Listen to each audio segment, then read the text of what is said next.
Good afternoon, global scholars. My name is Kimberly Henshaw. I am the Associate Director of the Office of International Initiatives and the head of the Chinese Language, Culture, and Business Initiatives at Georgia State.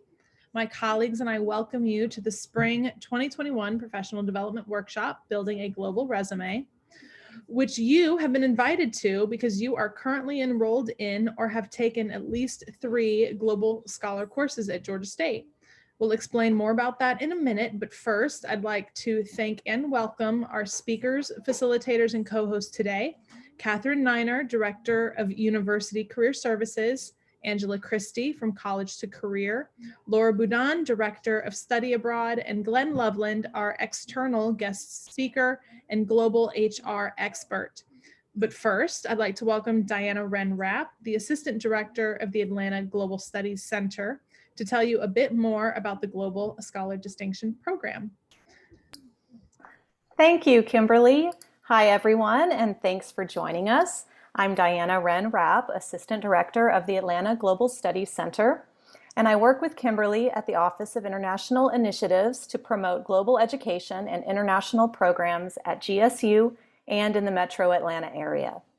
Many of you sent me an email asking how you get into the Global Scholar Distinction Program. Well, the good news is that you don't have to do anything.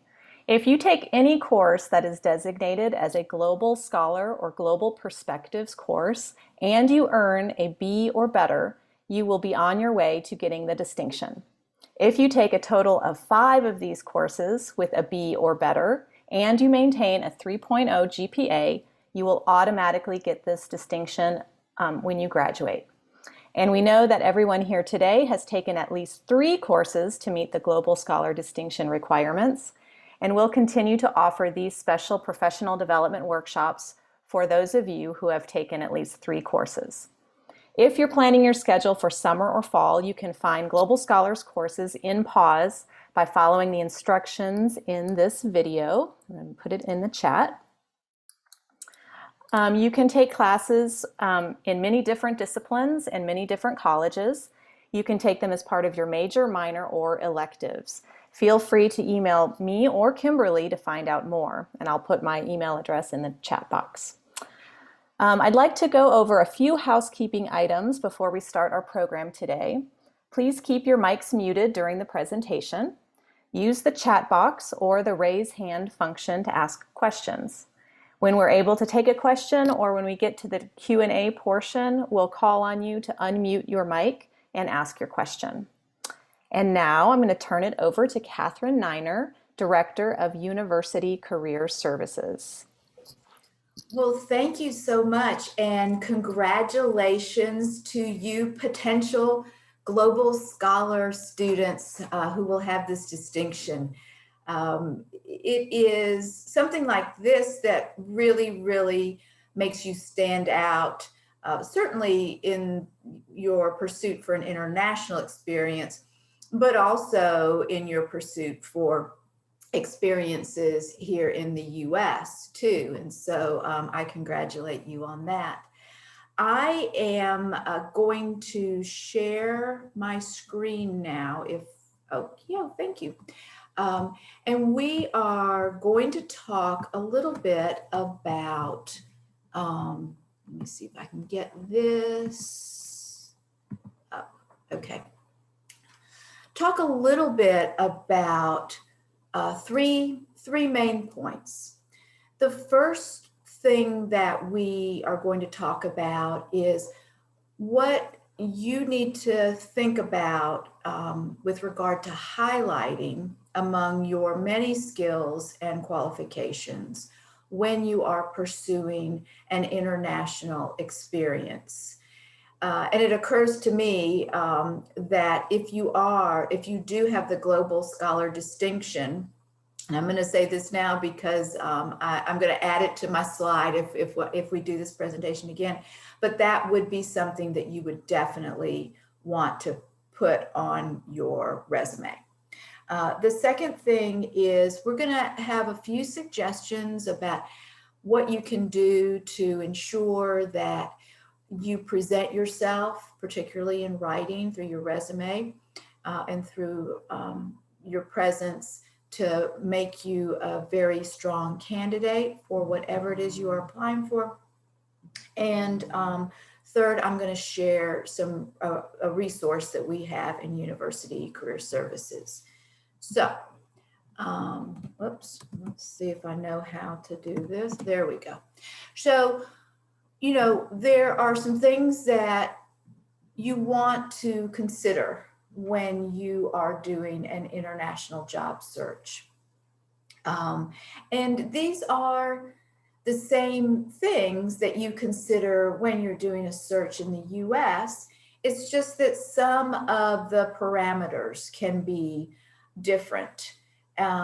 Some can feel uncomfortable for those of us that are used to the US, and some of those can feel like, oh, okay, I really get to shine. So, is there anything, I want to make sure that I cover anything that you specifically want to know about it. So if you'd go ahead and feel free to put anything you want to know in the chat, we can do that, and I'll just see if anything, and I think I don't have the ability to look in the chat. So I will rely on perhaps you, Diana, to tell me if there's anything specific. Yes, that would be fine. Okay. Mm-hmm. All right. So first of all, in the US, there are 7 competencies that have been adopted widely as signifying you as being career ready. And those include problem solving and analysis and technical abilities and professionalism and communication and leadership. But one of them is global and intercultural fluency. So, and as you know now, even more, it has really come to the forefront in the US, as well as for your pursuits beyond the US borders. And this is how in career readiness, we define global or intercultural fluency. So you can see the slide. I don't need to read it to you, but as you're reading through it, there are a couple of main points that we want to recognize, that there's a great diversity in cultures, and have a respect for those differences, and one way to do that is to just acknowledge the validity of those differences and to value what those cultures have to offer. And I think because you have a particular interest in global subjects, that you already you are already valuing what those bring to you. And so we want to talk just a little bit about what some of those differences might look like. So, and I'm going to ask Glenn Loveland, who is with us also today. And Glenn, Mr. Loveland has spent many years doing international hiring in different cultures in different countries. And so what we have here are some differences that we might see between what we in the US expect and what you might see in different cultures, different countries. And so I'm going to ask Mr. Loveland to weigh in on these. We in the US are very much into kind of blowing our own horn and making sure that we present our accomplishments and that we continue to follow up and network with folks. That might not be the case in some other countries that you would be interested in, where some different cultural values are seen. We in the US consider it our responsibility to be in charge of our own careers and our own sourcing of opportunities. And in some cultures, that is given over to some other entity, such as the government or your family. We in the US have a very direct style of communicating, and that sometimes can be in conflict with some other cultural styles. Mr. Loveland, is there anything you'd like to weigh in on that? No, Catherine, I think it's a very good point and something to remember as you embark on this journey. Flexibility is really important because even if you're looking at a region of the world like Asia, within Asia, you're going to find lots of different differences in how those countries operate. Same thing in Europe, same thing in Africa. If you really approach it, if a company asks you to do something that you would not ordinarily do within reason, it might not be the right fit for you because you're already learning a little bit about both that country and the company culture before you even get there. So being flexible throughout the process is really important for a successful expat assignment, for sure. Thank you. I have a few more. That is just kind of how we behave in the workplace. So punctuality can sometimes have a different definition depending on the culture that you're in. We're going to talk about resumes in just much more extensively in just a moment. The way that we value individual equality can sometimes feel different in other countries, and just knowing about the organizations that you are pursuing, and whether or not that seems appropriate or intrusive. So I'll turn that over once again to Mr. Loveland. Yeah, again, I think that the thing I always tell people, we use the word culture shock, right? The challenge, I think, with culture shock is it's not only about the country. Sometimes it's about the organization or the industry that you work in. If you want to work overseas, you might work for a multinational corporation, an MNC. An MNC might have some similarities with something that you're used to in the US. If you go and work for, say, a government company, a state-owned enterprise overseas, that's going to be a far more challenging thing for you. It might also be a bit more interesting because it's so different from what you've done here. But when you are thinking about, just remember culture shock, we can also have corporate culture shock, company culture shock, and learning those little things about the company that you're going to work for. So you can do a lot of research before you arrive. Sometimes you really won't know till you're there on the ground. So you really do have to have a very open mind.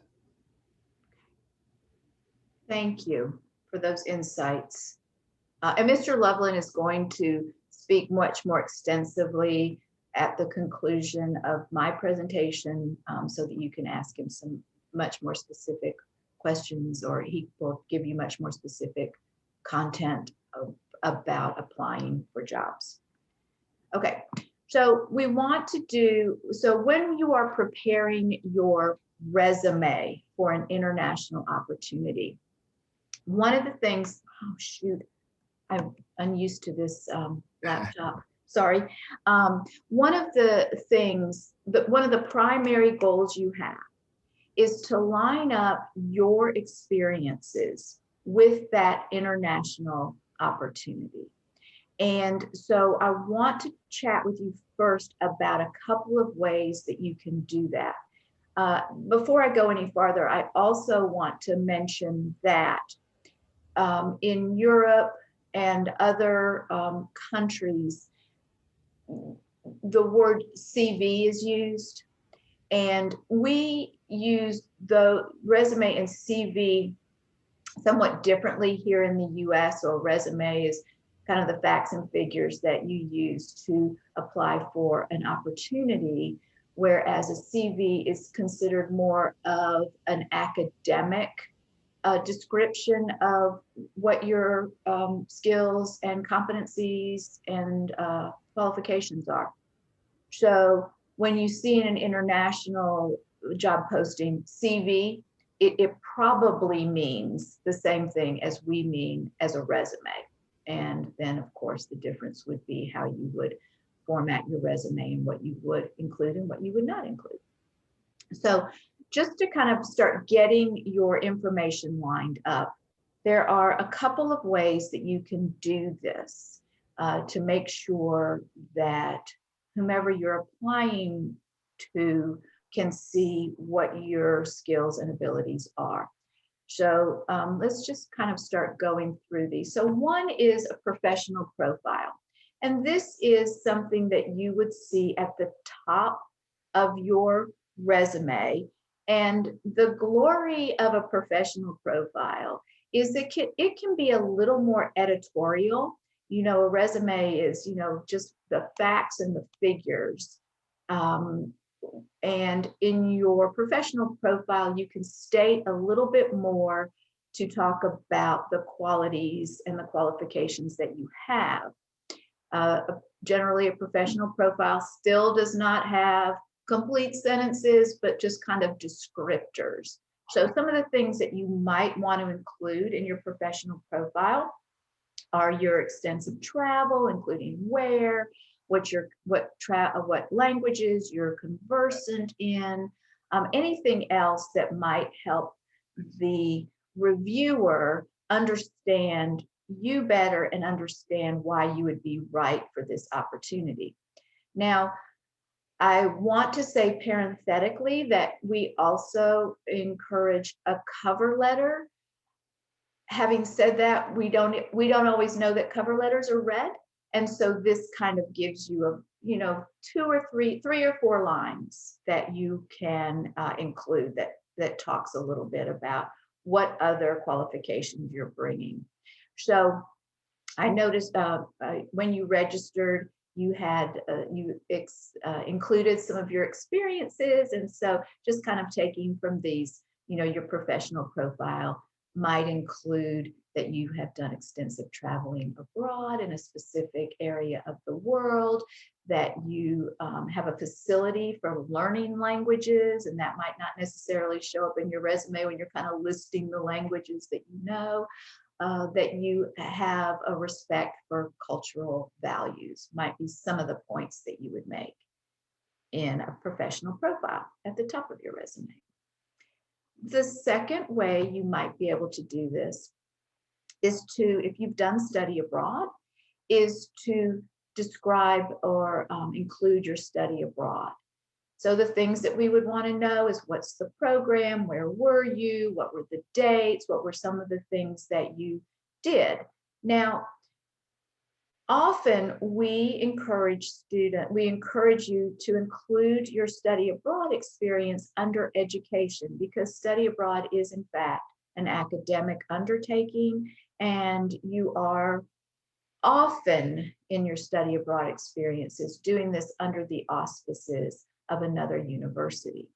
So down below is the second box is where you would add that, if that is how you wanted to put it on your resume. If you wanted to include some more descriptors on your study abroad, that might go as a separate heading. We in University Career Services are here to help you kind of get your resume in the right order with the right headings, so that you best present your credentials to the opportunity you're applying for. A third way to do this is to explain the languages that you know. And we have, and I'm going to defer to Mr. Loveland again on this. This is what these are the qualifiers that we suggest you use on your resume, which is native, which means you grew up speaking it, writing it, And you are the equivalent of having that as your first language. Fluent means you can read, write, and speak. That if somebody put something under your pen to sign it, that you would feel comfortable signing it, that if you were put into some sort of meeting or negotiation, that you would feel comfortable being involved in that. Conversant means that you can speak it well enough to get along. And basic is that, you've had Spanish 101 and have some rudimentary knowledge of the language itself. We generally suggest that you include your languages separately, and then where we would put that heading would depend on how important it is for whatever opportunity you are applying for. Mr. Loveland, does that sound correct to you? It does. I would, the other things I would say is if you're applying for a job that your language skills, if you're applying to teach overseas, for example, you might even want to move that more up to the top, like native English speaker, beginner in Spanish, just so they know right away, okay, we're hiring someone to teach English. This person is in fact a native English speaker. That's sometimes important. Mm-hmm. The other thing with languages, you can even break it out a bit. Chinese, for example, a lot of people might be able to speak it better than they could write it. So you could also break it out. What's the difference between your spoken language versus your reading, writing language? So those are just some other little things. A lot will have to do with the nature of the job that you're targeting. It also occurs to me that there are different dialects too in some languages. Indeed. Okay. And then kind of the fourth way that you might want to highlight some of your qualifications is within your activities. And so, for example, I saw some of the things that you listed was that you had mentored students from another country, that you had worked in another country that helped you develop a facility with that language, that you lived in another country as a child for a number of years and so are very familiar with it, or that you are a tutor. So these are some of the things that would also bolster you being able to match whatever experience you are applying for to the qualifications that you have. Are there any questions or comments on that part going forward? Catherine, if we may, sure. There are a few questions about languages here in the chat, so I thought we might be able to go back to the languages page. Okay. One is about the Common European Framework and whether or not it is used outside of Europe. So that's where it's like A1 to C2 levels of language proficiency, and maybe that could be either for you or for Glenn to answer. Yeah, I'll defer to Glenn on that one. So something I was going to say, this is obviously, an academic talk. It's through a university. For me as a recruiter who's never done recruiting in an academic environment, some of those special terminologies that you might be prone to using, a recruiter is not necessarily going to recognize or know. So, I mean, if someone said to me, I'm C2 French, I can guess that they're, probably upper intermediate, but it doesn't necessarily speak to me. So as someone with like a non-academic background, you would probably get more across to me by kind of the way that Catherine has broken this down here, as opposed to those specific things. I would use those specific terminologies if you are applying for maybe another study abroad program or another academic type thing. But generally, I would say kind of dumb it down, because if it's too technical,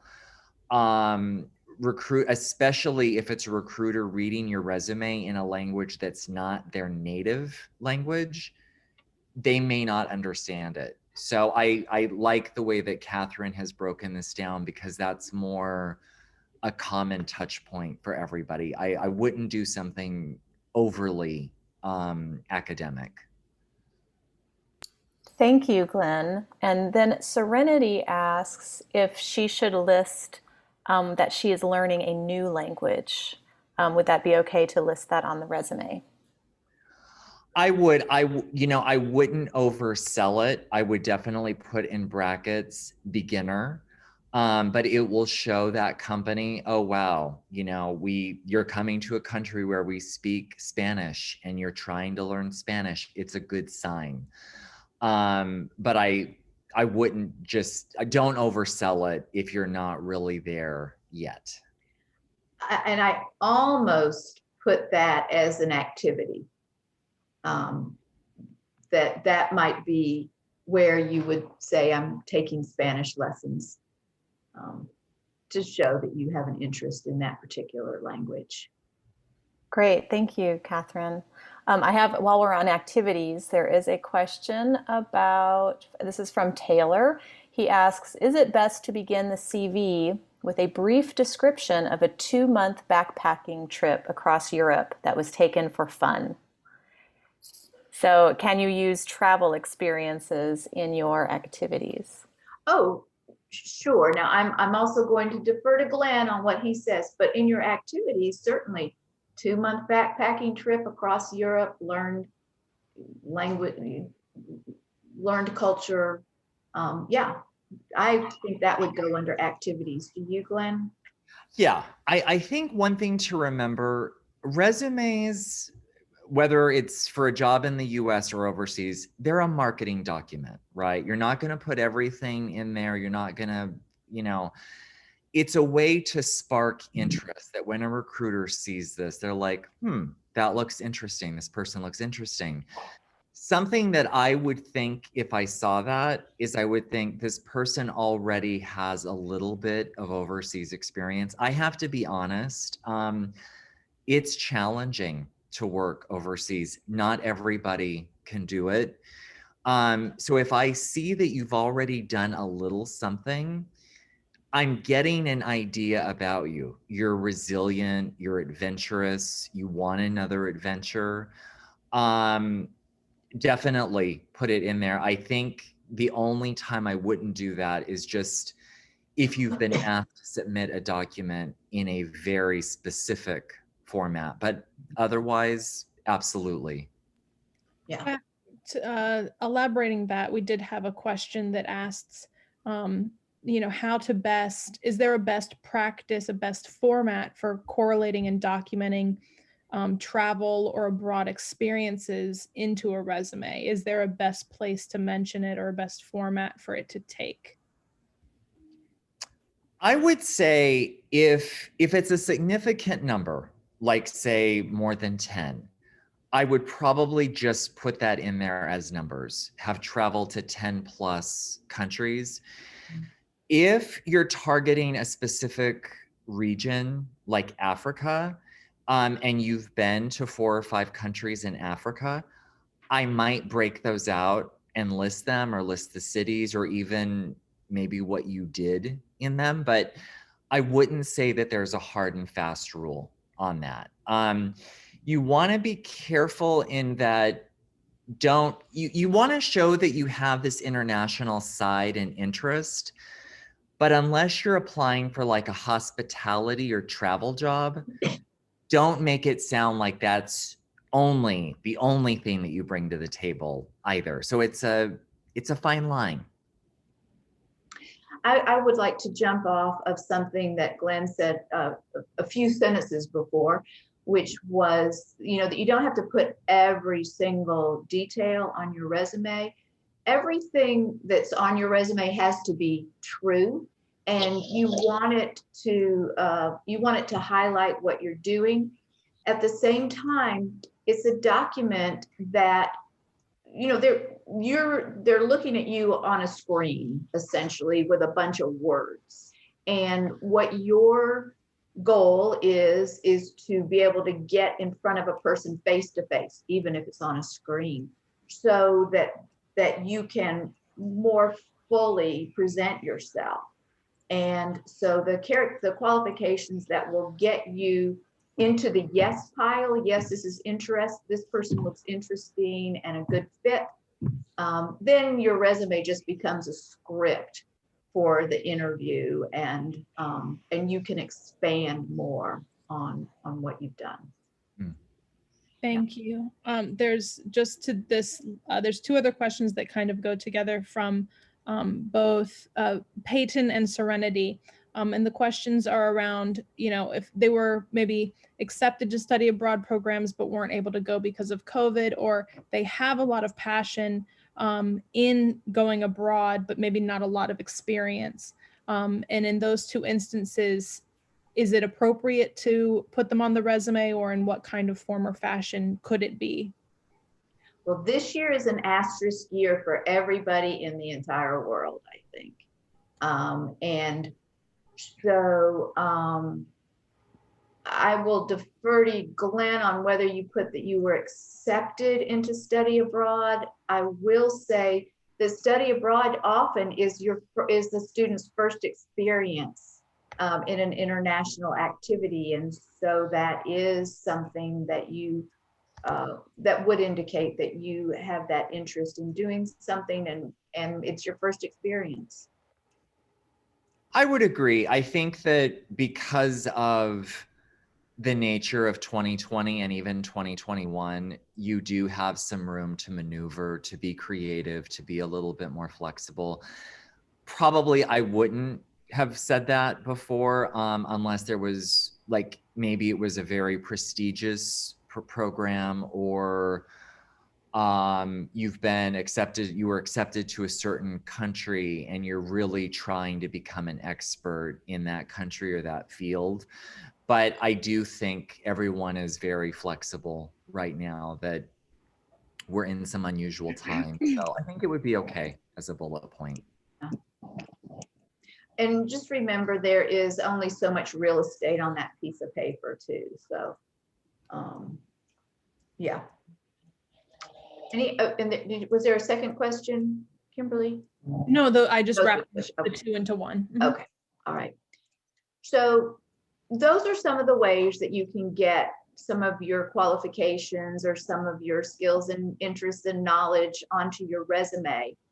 Now, there are a couple of things, depending on the country, that you will be expected to include on your resume. And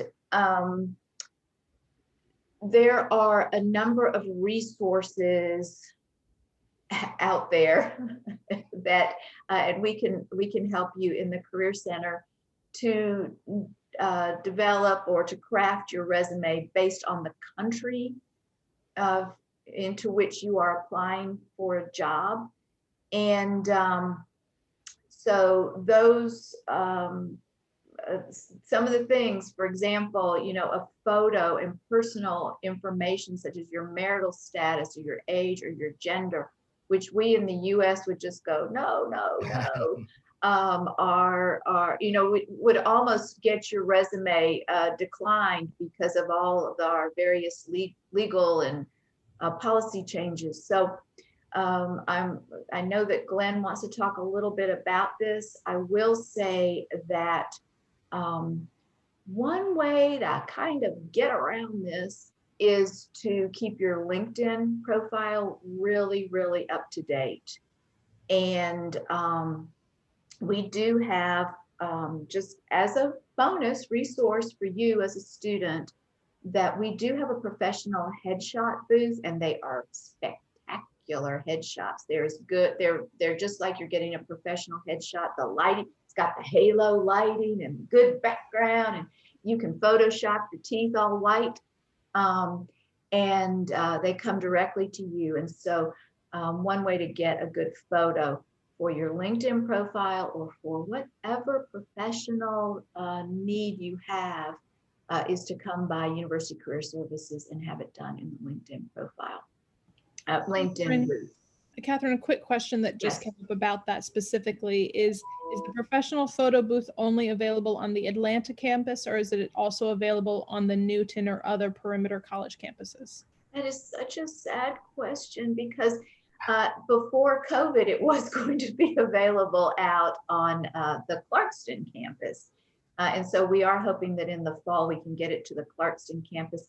I'm not sure that one will come out to the Newton campus per se, just by virtue of the number of students that are at the Newton campus.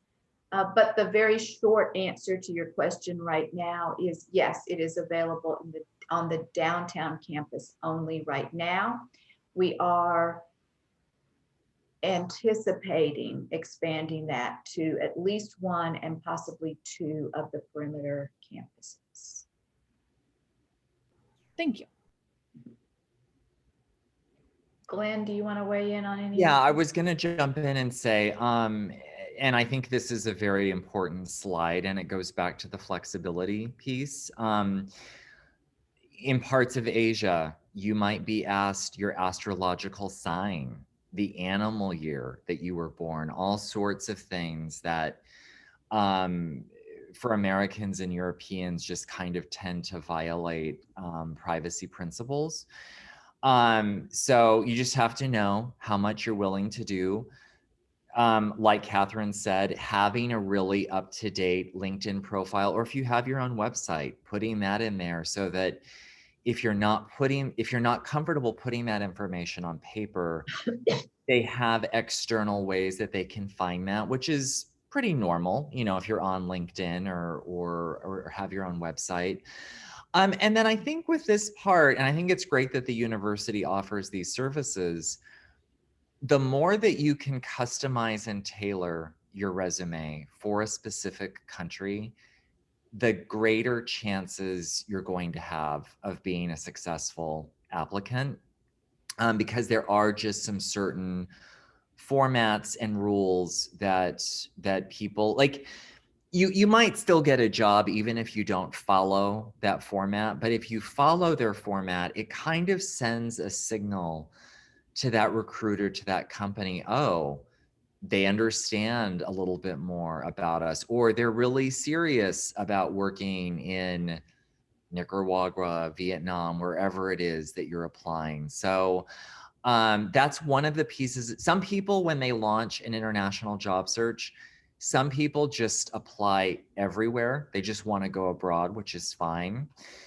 But if you actually do your homework and research a specific country, I think the payoff, the ROI on the time spent on that resume can be a lot better.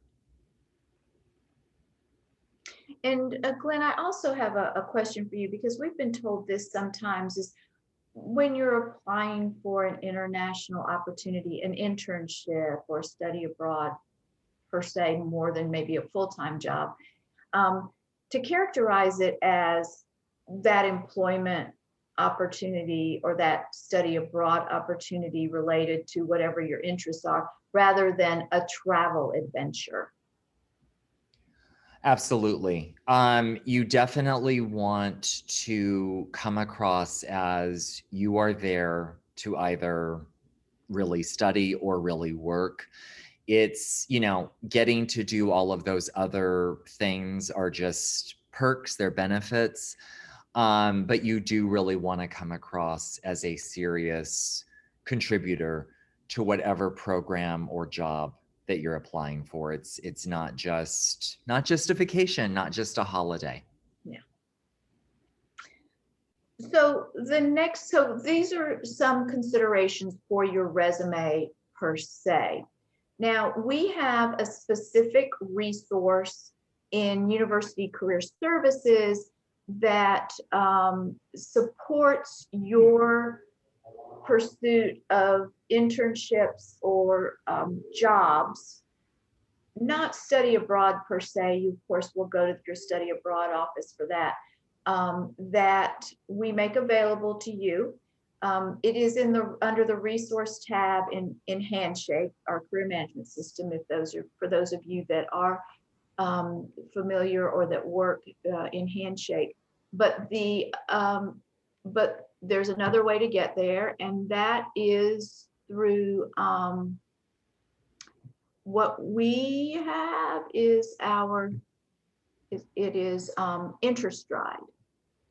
And you can go to it, as I say, from our resource page, or you can use, which you can see in the heading, student.interstride.com/login. And then you just log in using your student email address. And what pops up are a number of places where you can look. And one of the places that you can look is for jobs. Now, this will also give you some insights into a number of things, like what kind of visas you need, and it also has some tools to help you develop your resumes and some other mechanisms by which you can make your search. But one of the things that you can do is you can look for an opportunity in different countries. So let's just say you want to go work in the UAE.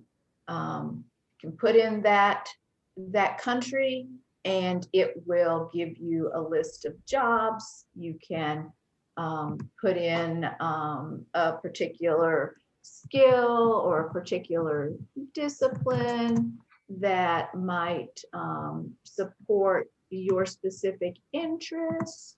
You can put in the city. So this is one resource that we do make available to you that we think is kind of an all-in-one package for your search. This is available to you as a student at Georgia State University.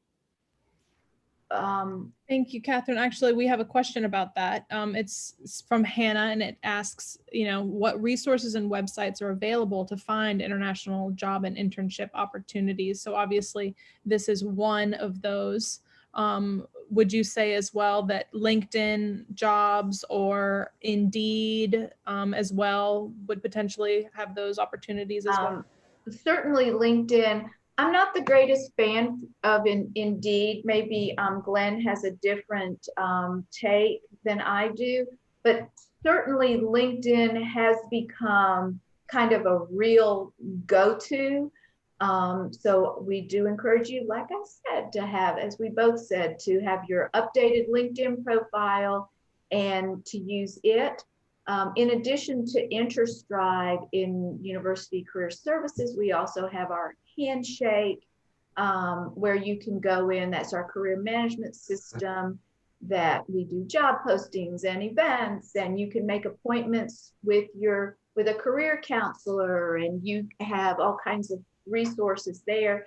And I just did, prior to this workshop, I just did a quick search on jobs that have the word abroad in them, so that you can, they're different, rats, did I lose it? Oh, I must have timed out, but I saw 24 though. But you saw, so that is some ways in the career management system that you can also do a search for those jobs, and those jobs have been specifically posted at Georgia State University on our job posting system. So they're looking for you. So do you have other resources or any insights on that, Glenn? No, I think that portal is great. One challenge with things like LinkedIn and Indeed is the companies are not always targeting foreigners. They're not always targeting expats. So the use of keywords like Catherine is showing, abroad, is very important to this process. You can also look for specialty job boards. So say that you're a journalist. There's a website called journalismjobs.com, right?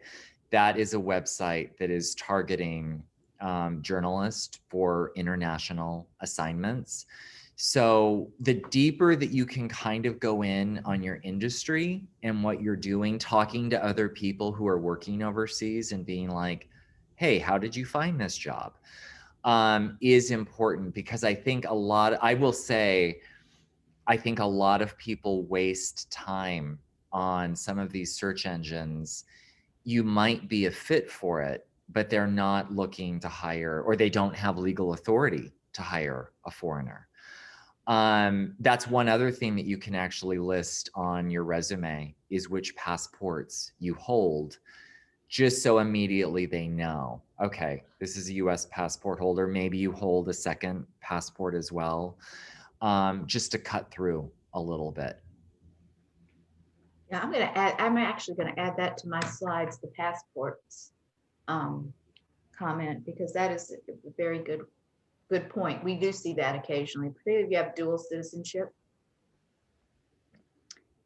So I am going to do I'm going to go back to my slide deck now. And so here's kind of the website. We've just taken a very nickel tour through it. So it's available to you as a Georgia State student. So this is how you get a hold of us in University Career Services. We are here to support you in any way. We have a number of resources. We have individual career counselors. You can make appointments. If a question just comes to the top of your head and you just want to ask it real quick and don't want to go through making an appointment and all of those kinds of things, we have drop-ins. They are virtual. We are completely virtual right now, except for our photo booth. And so even our drop-ins are virtual. Just go to gsu.joinhandshake.com, use your @student.gsu.edu sign on, and all of that, you can be prompted through anything you want to do with regard to University Career Services. And we hope to see you there. Is there anything else I can answer before I turn the program over to Glenn? Catherine, I had one question about another resource that I heard about that was, I think, relatively new at Georgia State, called Career Shift. So Career Shift is in fact in our resources, and I think we've had it for a while, but Career Shift is under the resources tab in your in Handshake. And so we often think of that as being something that our young alums use sometimes, but certainly available to you. Okay, great. And I also see one more question that's for you. Do you need to schedule an appointment for the professional headshots since it is in person? No, you can come in. We have 3 or 4 people in the office on any given day, Monday through Thursday, 10 to 3. You can come in, and we're in 270 Student Center West. I have to say, above Chick-fil-A and below the bookstore. And we are, and we're open for professional headshots 10 to 3, and no appointment needed. They are free. They come directly into your email. You own them, and you can Photoshop them on your own laptop if you want to. You can Photoshop while you're there. So yeah, come on down. We also have, you might have heard, that we have just converted, well, this semester we converted our professional dress closet, our career closet, to a virtual closet where you can go on and you can shop for some professional dress. Of course, right now, most of us only need to look professional from about here up, but we're happy to provide for you a jacket for your professional headshot or a tie or some accessories if you want those out of the closet also. Thank you, Catherine. Thank you for that wonderful presentation. And we will turn it over now to our Q&A portion. So Kimberly, I'm going to let you go first, or we can, if you would like to ask your own question, just go ahead and use the raise hand function and we will call on you. Yep. Glenn, we do have a few questions for you in the queue lined up that we've saved, but if you want to just take a minute or two and just kind of give us a little introduction on Glenn's experience in global HR. Sure. Thank you so much, all of you, for this opportunity. When I was asked to speak, I got really excited because I have worked in expatriate recruitment and management for over 10 years, mostly in Asia. My last assignment was in Hong Kong.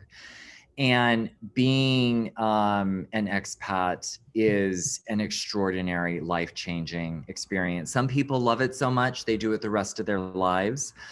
I think that one thing that we've really seen is that the things that you learn working overseas when you come home, it really gives you a competitive advantage that not many other people have. And so I really hope that it works out for you. There are companies that are actively recruiting overseas right now, even though we're in the pandemic. Some countries that have their borders closed can still get permission to bring you in. So I really do hope it's something that you pursue. I think it's great Georgia State is having this webinar today and has these resources. I was thinking to myself, I wish I had reached out to my career services at my university. I didn't know about it, or I knew about maybe a mock interview, but not thinking about things that could even help me go overseas. So I think it's tremendous. And please get the word out to your fellow classmates there on campus, because I think this is an extraordinary service. Thank you, Glenn. The first question we have, it could be to Glenn or to Catherine, just very basic. It's asking, if a student who's currently taking these courses, but maybe they don't receive the distinction, maybe they've only get 3 courses before they graduate. Is it appropriate to list those courses on their resume, global competency courses, or any courses specifically? Would you list those on your resume, and if so, how? Do you want me to take that, Glenn? Or do you want to take it? Okay. So what we generally what we advise is depending on what other experiences you have. So for example, if your coursework is the main experience you have, then we definitely want to include those courses. If you have some very applied experiences, we would like to highlight those more. If your main experience, for example, with the country that you are interested in pursuing is coursework, then we would include those. But if you have some applied experience, then we would have you highlight that. So we think applied experience is often what recruiters want to see, but certainly if there's real estate available on your resume and those courses that you took seem to really bolster your qualifications, then we would find a way to put them on. Thank you. The next question is quite specific. It's asking, Taylor has said that in their experience, many employers in East Asia ask for personal FBI background checks, but that the FBI advises specifically not to give that to employers. So how should that be approached? And should that be a red flag in terms of employers? These days, I wouldn't say it's a red flag in that we know there's a lot of countries asking for that now. There is no uniform standard. Different countries have different policies. Honestly, I haven't heard or I haven't read the FBI saying that you shouldn't provide that necessarily. It's worth looking into, but I think especially right now, post-pandemic, the global job market still hasn't stabilized right now. And so you might see some of those overseas countries and companies being a little bit choosier. It goes back to what we talked about, even the information you provide on your CV, right? It's really up to you about how much you're willing to divulge. But if they say the only way you qualify for a work visa is to provide this check, you don't really have a choice. And then you might need to look at another country. This is sometimes a big issue in, a lot of expats who work overseas are teachers, they're in education.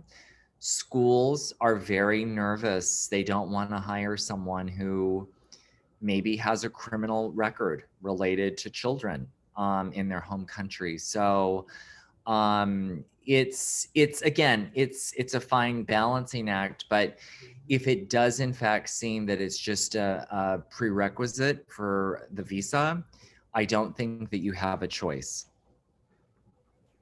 Thank you for that. The next question comes from Peyton. Their question is, if you're able to describe which particular cultures may conflict with US norms around employment, interviews, and resumes, whether it's Southeast Asia, Central America, or West Africa. If you're aware of or could describe, which cultures may have that conflict in US norms around hiring, resumes, employment. It's really hard for me to answer that just because I am a little bit more focused in Asia. And I think that, even here in the States, culture can be so different. Someone might invite you in for an interview and offer you a cup of tea or coffee, and it's really conversational and chatty, and then other things can be a lot more formal. I think that, again, a lot of it is also about industry. So for example, if you want to teach overseas, it's really common that a lot of places will say, send us a demo. We want to see 1 to 2 minutes of you introducing yourself in a video.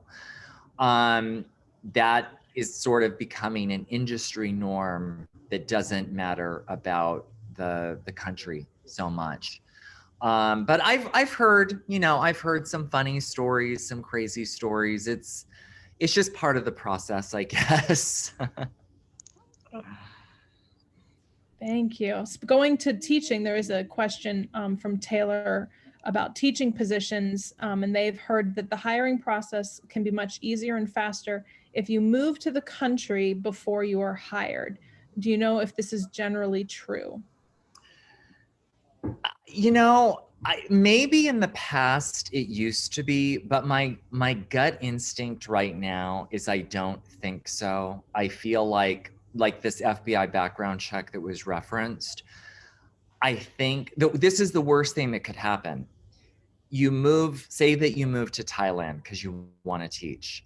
You find a great job, and then that school says, now we need these 10 documents from you.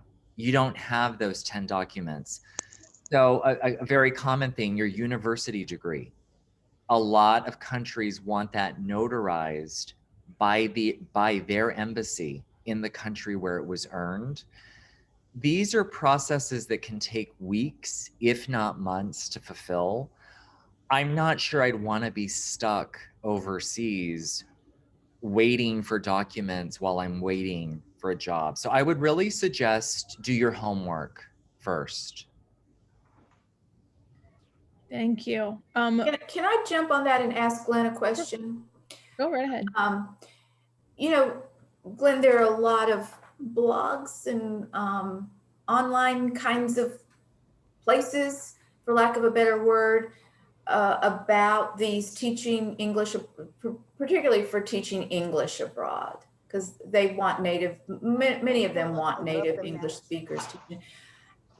And a lot of those blogs will tell you, do this, don't do that. Here's what you're going to need. Do you suggest that students follow any of those blogs, or stay away from them, or neutral? I think doing as much of your homework as you can is always a good idea. The thing to know is that processes, rules, regulations change frequently. So what they wrote on that blog yesterday might have been accurate, and now today it's totally different. So do your homework, do your due diligence. Also, if you can find someone that is in that place or in that company where you want to work and say, what was your experience like? What did you really need to do? That can also be, that on the ground intel can be very useful. Thank you both. I did just want to let the participants know it is 5 o'clock, but we will be staying on for another 10 minutes or so just to finish asking these questions that have come through the queue. And one of them is talking about to resumes. Both Taylor and Ashley have asked, should they include prestigious scholarships, graduations, honors in their resume, or simply state their GPA? Especially scholarships that would have sent them abroad to study or work. How would it best to include those in the resume as well? Well, what we suggest, definitely include them.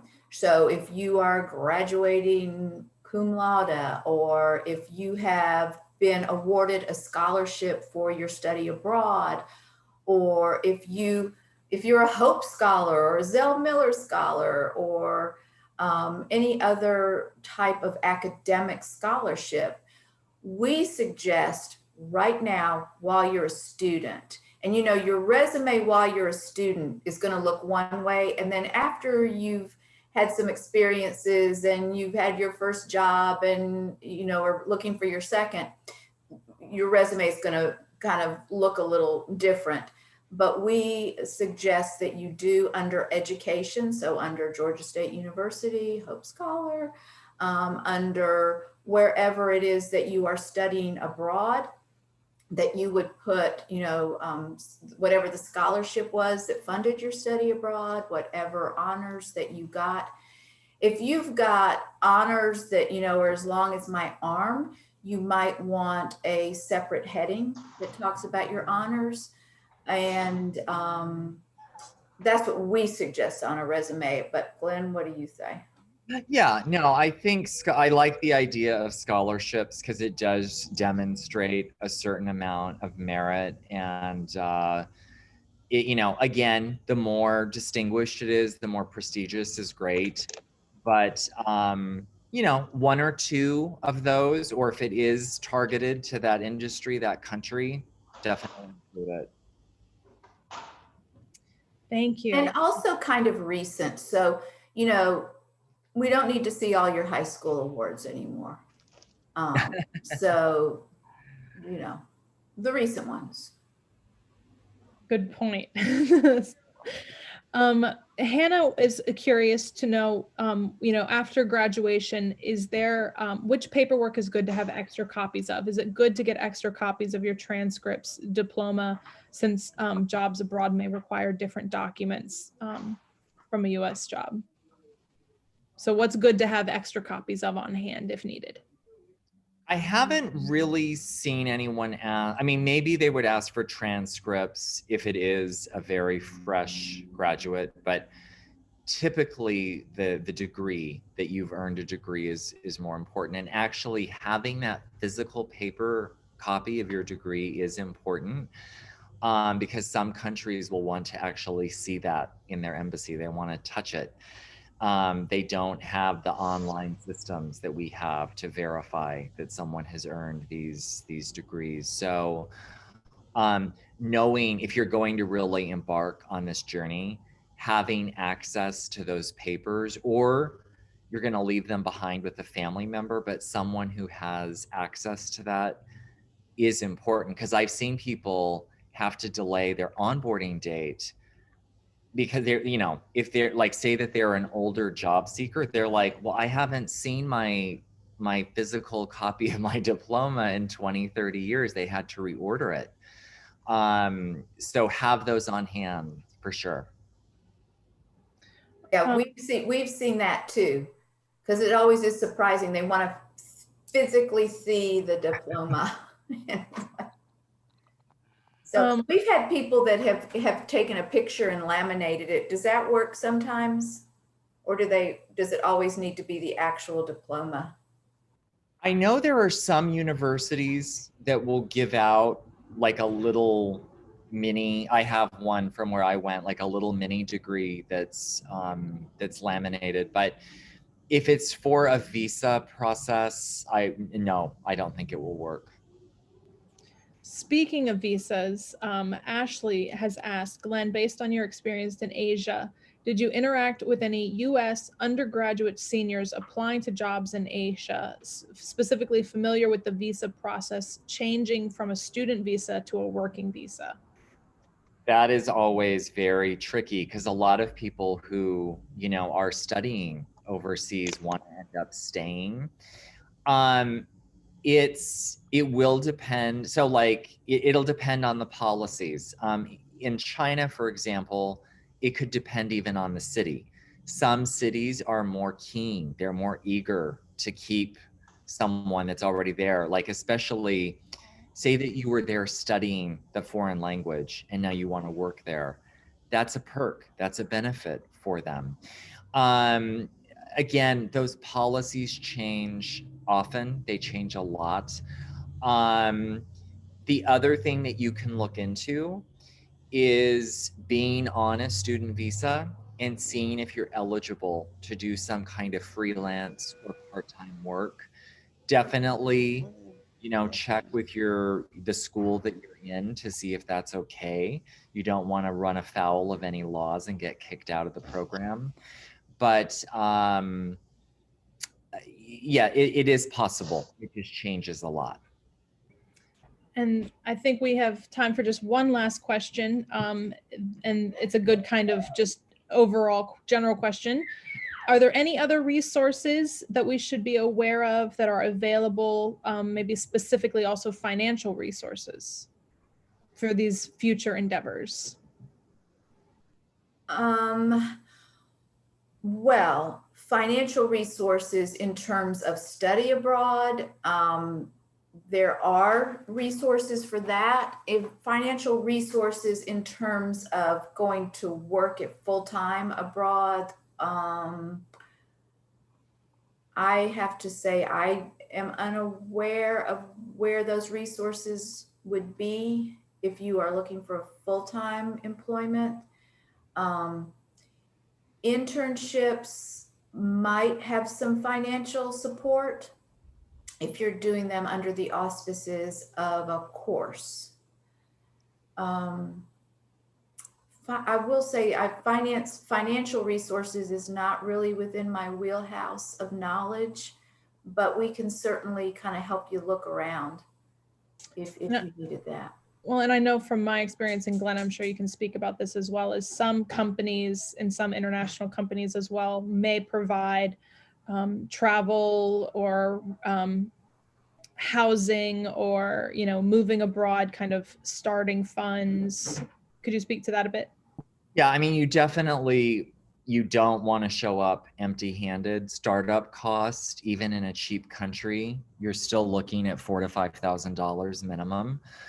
I mean, if this was just your passion and you've always had this dream, you could do a crowdfunding thing, try to get your relatives and friends to chip in.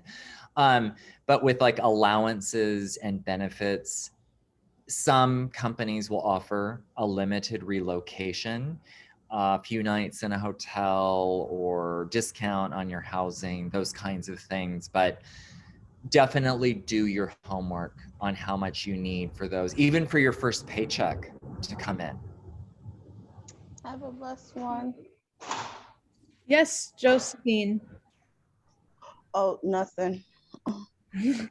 Well, it is 5:09. So thank you again, Catherine. Thank you again, Glenn, and thank you, Global Scholars, for attending today. And if you do have any additional questions, please feel free to email Diana and I about the Global Scholars program. This is being recorded, so we will make sure that it is available on the YouTube channel for the Atlanta Global Study Center, and as well emailed to you. and we look forward to having you join us next fall for our next professional development workshop. Thank you everyone for attending. Best wishes. I hope you find the job you want.